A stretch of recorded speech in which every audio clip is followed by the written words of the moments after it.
नमस्कार, अपना हिमाचल देख रहे हैं आप। आपके साथ मैं हूं खुशबू पांडे। खबरों की शुरुआत करेंगे बड़ी और अहम जानकारी के साथ करेंगे। इस वक्त की बेहद अहम जानकारी से आपको अपडेट करवाएंगे। ये चंबा से बड़ी खबर सामने आ रही है। चंबा में दर्दनाक सड़क हादसा देखने को मिला है। तरवाई के पास ये सड़क हादसा हुआ है। ये बड़ी खबर, बेहद अहम जानकारी। गहरे नाले में बोलेरो कार जा गिरी है। तो आपको बता दें कि बेहद अहम जानकारी, ये बड़ी खबर। हादसे में 5 लोगों की यहां पर मौत हो गई है। चंबा में ये दर्दनाक सड़क हादसा देखने को मिला है। तो वहीं गहरे नाले में बोलेरो कार जा गिरी है। तस्वीरों के जरिए आप देख रहे हैं किस तरह से, कितनी गहरी खाई में ये बोलेरो कार गिरी है, जिसमें यहां पर 5 लोगों की मौत बताई जा रही है। बड़ी खबर, चंबा में एक बार फिर से यहां पर मौत का तांडव देखने को मिला है। हिमाचल प्रदेश में जिस तरह से प्राकृतिक आपदा ने लोगों का जनजीवन यहां पर अस्त व्यस्त कर दिया है, तो इसी बीच सड़क हादसे भी बहुत सारे देखने को यहां पर मिल रहा है। तो आपको बता दें कि बहुत ये दर्दनाक हादसा है। चंबा में ये दर्दनाक सड़क हादसा सामने आया है, जिसमें 5 लोगों की यहां पर मौत हो गई है। गहरे नाले में बोलेरो कार जा गिरी है। तो तरवाई के पास ये सड़क हादसा हुआ है।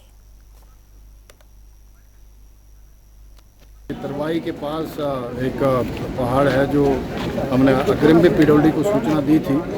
3 महीने पहले जो है वो हमने रुकवाई थी ये सारी चीज़ें, लेकिन एक्शन पीडब्ल्यूडी और प्रशासन की लापरवाही के कारण जो है ये बहुत बड़ा हादसा हुआ है। मौजूदा सरकार ने जो है वो बार बार हमने आग्रह करने के बाद जो है वो यहाँ इस पहाड़ को नहीं काटा, और आज हमने पुलिस के जवानों को खोया है और साथ में एक लोकल व्यक्ति को भी खोया है, 2 लोगों को। तो मेरा सिर्फ इतना ही है कि इस पे FIR जो है वो एक्शन पे हो, और सारी की सारी जिम्मेदारी जो है वो एक्शन की बनती है। ये तो हमारे साथ हमारे सहयोगी चंबा से मोहम्मद आशिक जुड़ चुके हैं। मोहम्मद, जिस तरह से यहां पर गहरे नाले में बोलेरो कार गिर गई है, चंबा में ये बड़ा हादसा देखने को मिला है, किस तरह की यहां पर जानकारी निकल करके सामने आ रही है? बताया जा रहा है कि 5 लोगों का यहां पर मौत भी हो गया है। जी, जिला चंबा के तहत आने वाले चुराव विधानसभा क्षेत्र में ये दर्दनाक हादसा हुआ है।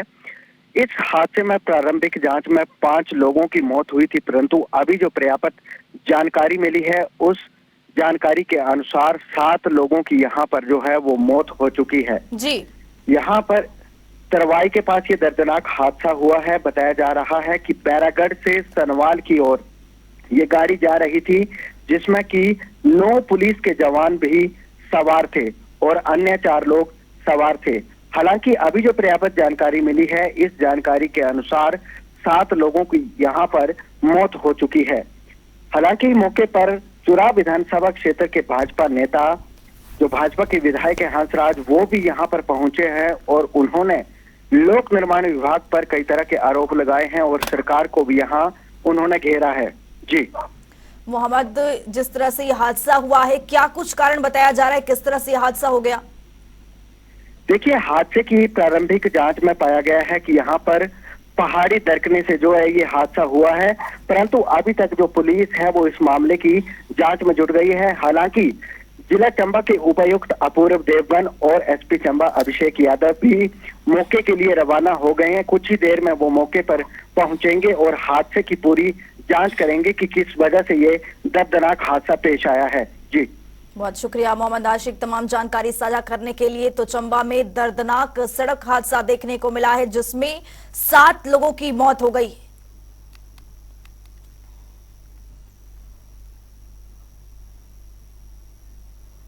तो चलिए अब खबरों में आगे बढ़ते हैं। हिमाचल कांग्रेस में कभी भी सियासी भूचाल आ सकता है। कांग्रेस प्रदेशाध्यक्ष प्रतिभा सिंह, दिग्गज नेता राजेंद्र राणा और सुधीर शर्मा के बाद पूर्व CPS नीरज भारती ने भी इसके संकेत दे दिए हैं। भारती ने फेसबुक पर अपने ही पिता एवं सुखू कैबिनेट में कृषि मंत्री चौधरी चंद्र कुमार पर तंज कसते हुए चुने हुए विधायकों और टिप्पणी नहीं करने की नसीहत दी है। नीरज यहां नहीं रुके, उन्होंने तो ये भी लिख दिया कि सरकार को अपनी कार्यप्रणाली बनाने के लिए 8 महीने काफी होते हैं, 9 महीने में तो बच्चा भी हो जाता है। ये लगातार नीरज भारती की ओर से टिप्पणी की गई है। दरअसल चंद्र कुमार ने पिछले कल मुख्यमंत्री सुखू के समर्थन में बयान दिया था। उन्होंने राजेंद्र राणा और सुधीर के फेसबुक पोस्ट को अनुशासनहीनता बताया था।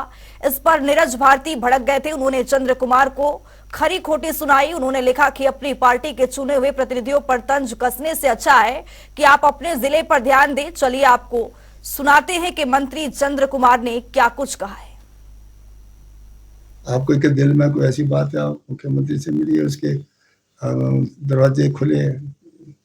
वो मुख्यमंत्री जी मंत्रिमंडल बनाना उसका प्रोरोगेटिव है, हाई कमांड भी उसके ऊपर जो है विचार करती है। जहाँ जहाँ इम्बैलेंस होगा वो करेगा, हमारी रिकमेंडेशन से थोड़ा करेगा।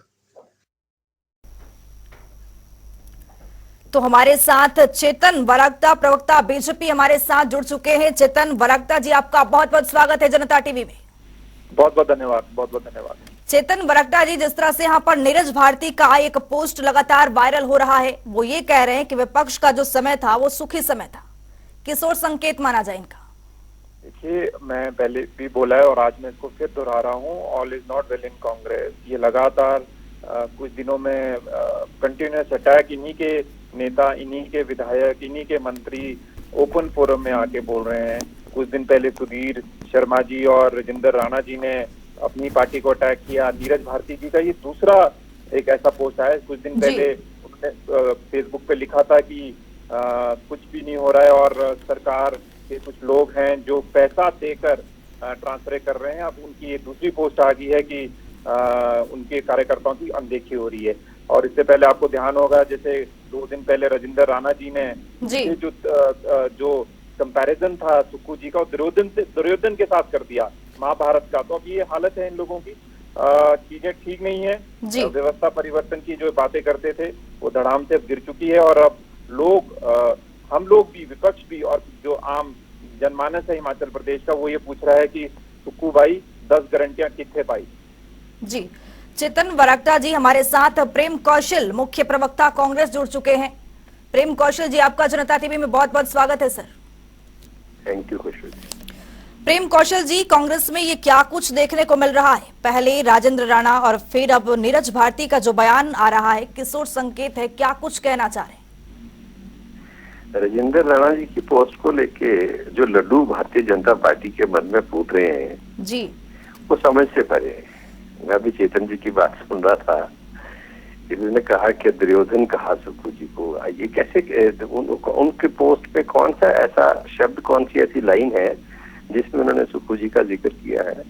इस देश के अंदर हमारे जो धार्मिक ग्रंथ हैं उनमें बहुत सारे ऐसे प्रकरण हैं, बहुत से ऐसे एपिसोड्स हैं जिनको समय समय के ऊपर बहुत से लोग जो हैं वो उनको उसमें अपने सोशल मीडिया के ऊपर या अपने और जिस चीज का भी लोग इस्तेमाल करते हैं, कहीं अपनी स्पीचेस में उनका इस्तेमाल करते रहते हैं। एक बहुत साधारण सी एक पोस्ट है, बहुत साधारण सी घटना है जिसको भारतीय जनता पार्टी के लोग जो हैं वो जैसे किसी के उसमें लार टपक शुरू हो जाती है, वो स्थिति आज भारतीय जनता पार्टी की उसे एक पोस्ट से हो चुकी है।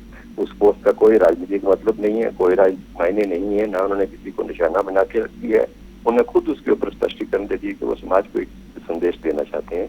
मैंने जैसे कि कहा, रामायण है, महाभारत है जी, तो बहुत से ऐसे प्रकरण और एपिसोड्स हैं जिनके समय समय के ऊपर लोग जो है वो उदाहरण देते रहते हैं, जिनको घोषित करते रहते हैं। तो ये कोई बहुत बड़ी घटना रही है। नीरज भारती जी की बात, नीरज भारती जी अपने फेसबुक के माध्यम से वो इन चीजों के लिए जाने जाते हैं। और देखिए इस यहाँ लोकतंत्र की खूबसूरती देखिए कि उन्होंने अपने पिताजी को की जो टिप्पणी है, बयान है, उसके ऊपर उन्होंने टिप्पणी की है। तो भारतीय जनता पार्टी क्योंकि लोकतंत्र में विश्वास नहीं रखती, भारतीय जनता पार्टी और भारतीय जनता पार्टी का जो नेतृत्व है उसकी लोकतंत्र में कोई आस्था नहीं है। लोकतंत्र का गला दबाने वाले लोग हैं, लोकतंत्र की हत्या करने वाले लोग हैं, लोकतंत्र में विश्वास कोई इनका है नहीं। इसलिए ये नीरज भारती की जो टिप्पणी है उसको भी जो है नीरज भारती को बड़ी गंभीरता से लिया भी नहीं जाता है।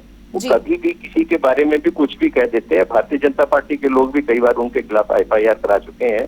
आज जिस टिप्पणी को लेकर बड़े खुश हो रहे हैं, इनको याद होगा कि इनकी भी बहुत बैंड बजाते रहे हैं वो, और कई बार इन्होंने पुलिस थानों पे उनके खिलाफ रिपोर्ट कराई है।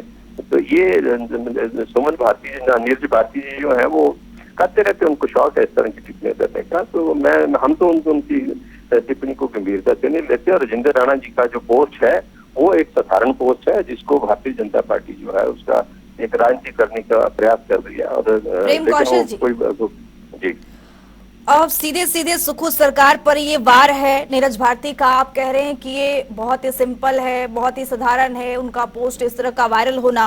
सरकार के कार्यप्रणाली पर सवाल उठा रहे हैं, क्या कहेंगे आप?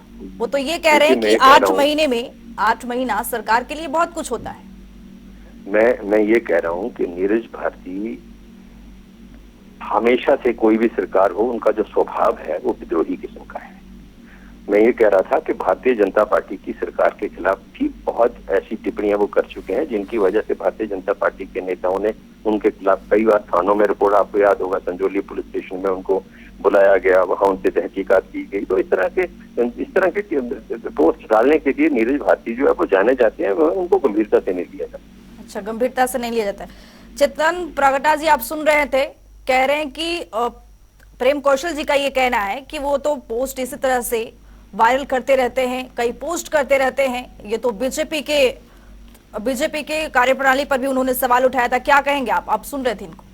देखिए, मैं प्रेम कौशल जी का मेरा तो इतना ही बोल सकता हूँ। मैं उनकी जो स्थितियों में समझ सकता हूँ, वो डिफेंड नहीं कर पा रहे हैं अपनी पार्टी और अपनी सरकार को। मैं कुछ चीजें और यहाँ पे जोड़ना चाहता हूँ। प्रतिभा जी खड़गे जी को मिलते हैं, रानी प्रतिभा जी, और उसके बाद ये सारा जो चीजें हैं वो शुरू हो जाती है। कांग्रेस पार्टी में जो अंतर्कलह है वो लोगों के बीच आने लग जाती है। मैं कुछ सवाल प्रेम कौशल जी यहाँ से जरूर पूछना चाहूंगा और उसके उत्तर में जरूर चाहूंगा, और मैं यहाँ से आपके श्रोताओं को भी बताना चाहता हूँ कि क्यों कांग्रेस में चीजें ठीक नहीं है। अब देखिए, कुछ दिन पहले ही इन्होंने एक वाटर सेस का एक बोर्ड बनाया, और ये जो डिपार्टमेंट है ये deputy chief minister Mukesh Agnihotri ji के अंडर आता है। परंतु बहुत ही एक, जिसको मैं बोलता हूँ, एक बहुत ही जो प्रोटोकॉल जिसको तोड़ा गया। मुकेश अग्निहोत्री जी को जो फाइल क्लियर हुई उसमें उनको कुछ नहीं पता था, उनको ओथ के तक के लिए नहीं बुलाया गया। राम सुभाग सिंह जी पे जब विपक्ष में थे सुक्खू जी, उन्होंने उन पे करप्शन के चार्जेस लगाए। विधानसभा में उन्होंने इस सवाल को उठाया और खुद ही उनको प्रिंसिपल सेक्रेटरी बना दिया। कुलदीप राठौर जी जो पूर्व में इनके अध्यक्ष हैं कांग्रेस के और अभी नेशनल स्पोक्स पर्सन है, वो भी लगातार अपनी सरकार के खिलाफ जहर उगल रहे हैं, जो इश्यूज को उठा रहे हैं। वो मुख्यमंत्री को नहीं मिलते इश्यूज को लेकर, परंतु महामहिम राज्यपाल जी को जरूर मिलते हैं। उन्हीं के विधानसभा क्षेत्र में एक ऐसे व्यक्ति को उन्होंने, सुक्खू जी ने, माननीय मुख्यमंत्री जी ने उनको एक पोस्ट दे दी, जिसके कारण से कुलदीप राठौर जी नाराज हैं। इतने अनगिनत चीजें जो हो रही हैं, मेरे को लगता है कांग्रेस इस तरह अपनी जो चीजें हैं, ये जो फॉल्स गारंटियां इन्होंने 10 गारंटियां दी थी, उसी के जाल में ये फंस रहे हैं, और उसका जो है फ्रस्ट्रेशन लोग फेसबुक और पब्लिक डोमेन में आकर दे रहे हैं। जी, चेतन वराक्टा जी और प्रेम कौशल जी, आपका बहुत बहुत शुक्रिया जनता टीवी से बातचीत करने के लिए। हिमाचल में लगातार हो रही बारिश लोगों के लिए परेशानी के सबब बनी हुई है। पहाड़ी इलाकों में हो रही बारिश के कारण लैंडस्लाइड हो रही है, जिससे लोग परेशान हो रहे हैं। साथ ही लैंडस्लाइड के कारण कई जगह पर सड़कें भी बंद हो गई हैं। मंडी में लैंडस्लाइड होने के कारण चंडीगढ़ मनाली नेशनल हाईवे एक बार फिर बंद हो गया है। वहीं रास्ता बंद होने के बाद से सड़क को खोलने की कोशिश जारी है। वहीं नालागढ़ में भी बारिश के बाद से नालागढ़ रामशहर मार्ग पर कुमारहड़ी के पास भारी लैंडस्लाइड हुआ है, जिससे आवाजाही बंद हो गई है।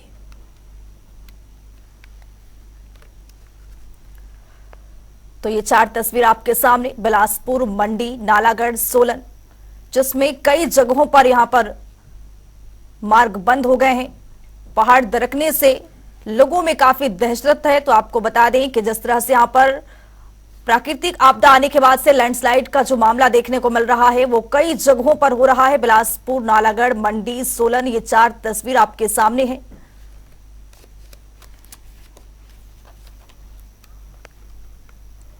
तो चलिए खबरों में आगे बढ़ेंगे। हिमाचल में बारिश का अलर्ट जारी किया गया, जिसका असर प्रदेश में देखने को मिल रहा है। प्रदेश के मौसम विभाग प्रमुख सुरेंद्र पॉल ने इलाकों में हैवी बारिश की चेतावनी जारी करते हुए कहा कि कांगड़ा जिले में सबसे ज्यादा बारिश हुई है।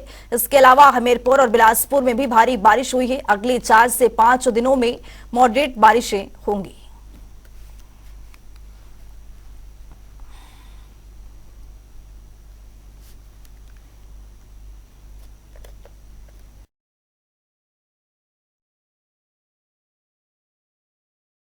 देखिए, स्कैटर्ड बारिशें हुई हैं और उसमें कांगड़ा जिले में हाईएस्ट हुई है 100 मिलीमीटर गुलेर में, और इसके अलावा हमीरपुर और बिलासपुर में भी हैवी रेनफॉल हुई है। इस बाकी स्टेट्स में मॉडरेट बरसात हुई है। जहाँ तक फोरकास्ट है अगले 4 से 5 दिन मॉडरेट बरसात होगी, मॉडरेट रेनफॉल होंगी। बीच बीच में हैवी रेनफॉल भी हो सकती हैं, जैसे सिरमौर, शिमला, मंडी, कुल्लू, कांगड़ा, हमीरपुर और चंबा, इन जिलों में 1-2 जगह पे हैवी रेनफॉल भी हो सकती है। लेकिन ओवरऑल मानसून का लेवल कम रहेगा, सामान्य के आसपास या इससे कम रहेगा। बहुत तेज बारिश, अत्यधिक बारिश ऐसी संभावना नहीं।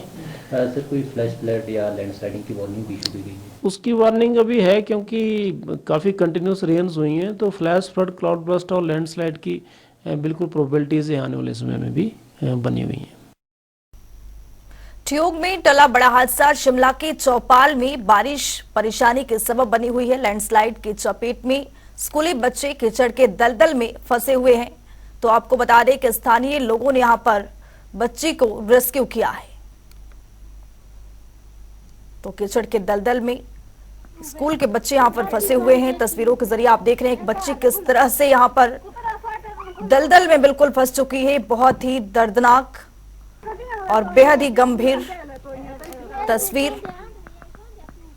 तो आपको बता दें कि लैंडस्लाइड की चपेट में कई स्कूली बच्चे भी आए हैं। कीचड़ के दलदल में स्कूल की ये बच्ची बिल्कुल फंसी हुई नजर आ रही है।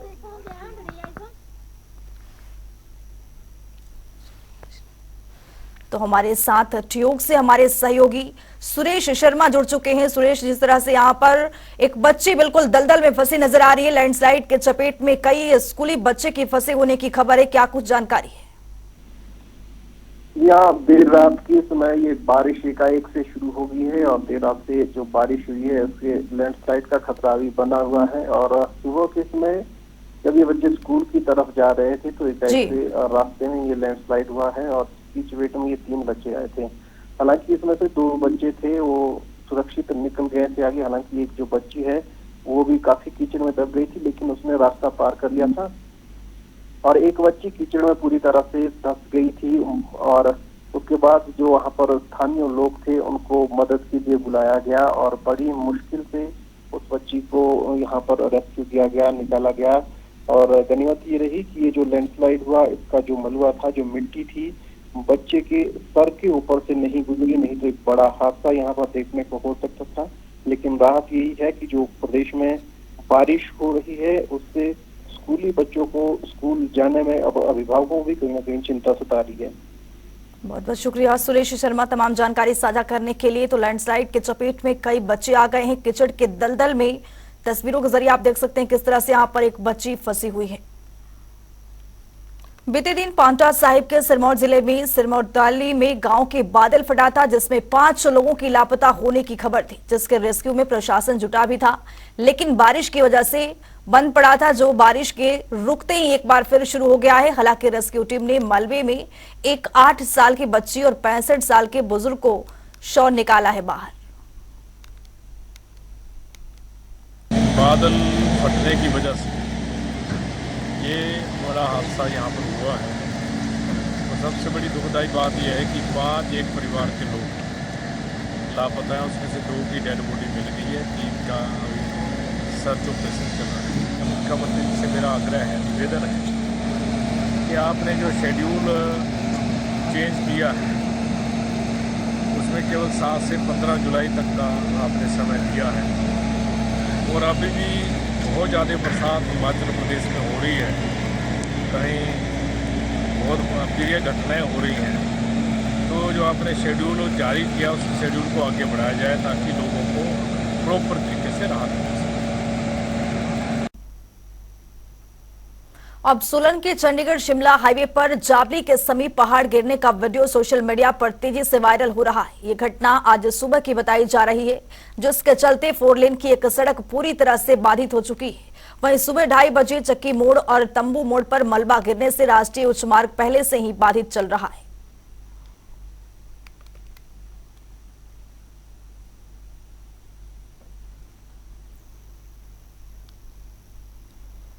वहीं स्वारघाट की अब ये तस्वीर देखिए। यहां कोविड-19 के दिनों की तरह पुराने नेशनल हाईवे चंडीगढ़ मनाली पर सन्नाटा छाया हुआ है, क्योंकि अब ये 4 लेन चलने के बाद अधिकतर ट्रैफिक के कैचीवर टनल से होकर बिलासपुर, सुंदरनगर, मंडी के लिए जा रही है।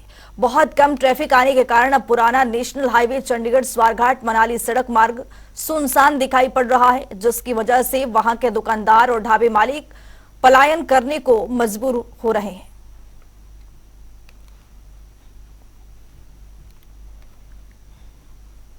लोग इदा किराया भाड़ा ना निकलता 3 महीने हो गए इतने वेले बैठा नूं।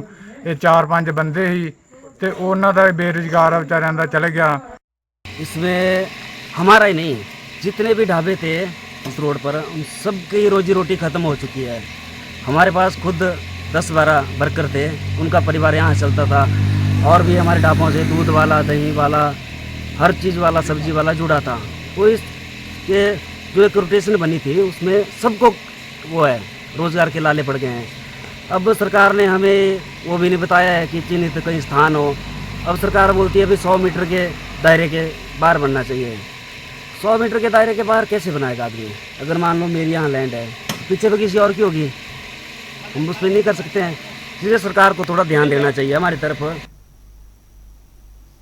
नालागढ़ के तहत रामशहर में बीती रात से हो रही तेज बारिश ने एक बार फिर कोहराम मचा रखा है। रामशहर के चेची के भालसी गांव में एक परिवार पर तेज बारिश होने के कारण पूरा पहाड़ घर पर आ गिरा है। गनीमत ये रही है कि जैसे ही आवाज आई तो परिवार वालों ने बाहर निकलकर अपनी जान बचाई। पूरे घर में मलबा ही मलबा जमा हो गया है और भारी मात्रा में मकान पर बड़े बड़े पत्थर आ गए हैं, जिसके चलते पीड़ित परिवार डर के साए में जीने को मजबूर है।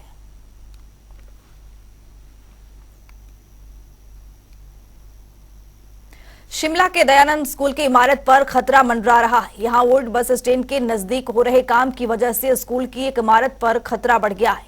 स्कूल के मुख्य इमारत और ये दूसरी इमारत दोनों एक साथ जुड़ती है। ऐसे मेन सड़क पर ही खतरा लगातार मंडरा रहा है। इसको लेकर शिमला शहरी से विधायक हरीश जनार्था, पीडब्ल्यूडी और नगर निगम के इंजीनियर और अधिकारियों के साथ दयानंद स्कूल पहुंचे और स्कूल प्रशासन के साथ बैठक की।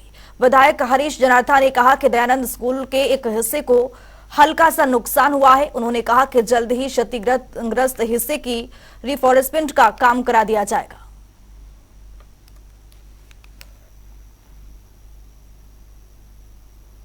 सिरमौर जिला में आई फ्लू के मामलों में लगातार बढ़ोतरी देखने को मिल रही है। सिरमौर में अभी तक 400 से अधिक मामले आई फ्लू के दर्ज हो चुके हैं। वहीं बढ़ते आई फ्लू को लेकर मुख्य चिकित्सा अधिकारी डॉक्टर अजय पाठक ने बताया कि आई फ्लू को लेकर विभाग पूरी तरह से अलर्ट है और इस बाबत विभाग के चिकित्सकों और कर्मचारियों को आवश्यक दिशा निर्देश जारी किया गया है। वहीं डॉक्टर अजय ने कहा कि आई फ्लू के बढ़ते मामलों के मद्देनजर शिक्षा विभाग को पत्र लिखे गए हैं कि मॉर्निंग असेंबली में बच्चों को आई फ्लू के बारे में जागरूक करें।